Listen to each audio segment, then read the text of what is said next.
माँ बाप के हृदय की स्थिति है।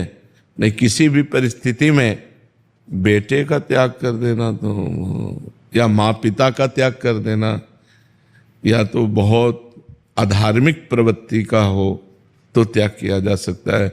जाके प्रिय न राम वैदेही तजिए ताहि कोटि वैरिशम यद्यप परम स्नेही।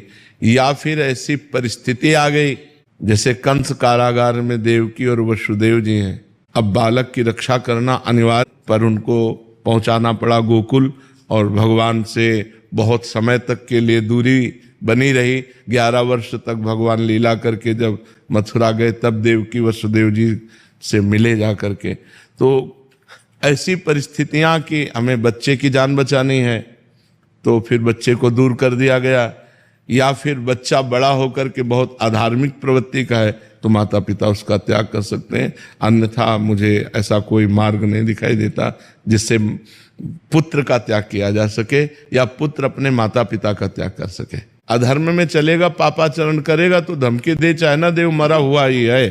बात समझो, माता पिता को समझ लेना चाहिए, क्योंकि जब अधर्म का आचरण करेगा तो आज नहीं कल या तो जेल जाएगा और या फिर बुद्धि भ्रष्ट होगी और सुख करेगा।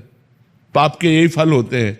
इसीलिए बच्चापन से बच्चों को संभालना चाहिए, छोटे बच्चों को धर्म का उपदेश करना चाहिए, नाम जप करवाना चाहिए, पूजा पाठ में बैठाना चाहिए। माता पिता जबरदस्ती उनसे कह के रोज चरण छुआने चाहिए, जिससे उनके संस्कार बने।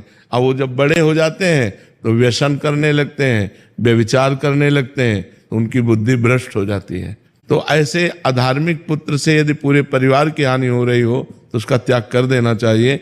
जैसे शरीर के किसी अंग में कैंसर हो जाए तो हम उस अंग को कटा देते हैं, ऐसे ही बहुत प्रिय अंग होने पर जैसे कटा देते हैं, ऐसे बहुत प्रिय संबंधी हो, लेकिन यदि वो भगवान से विमुख आचरण करने वाला, अधर्माचरण करने वाला है तो उसका त्याग ही उचित है।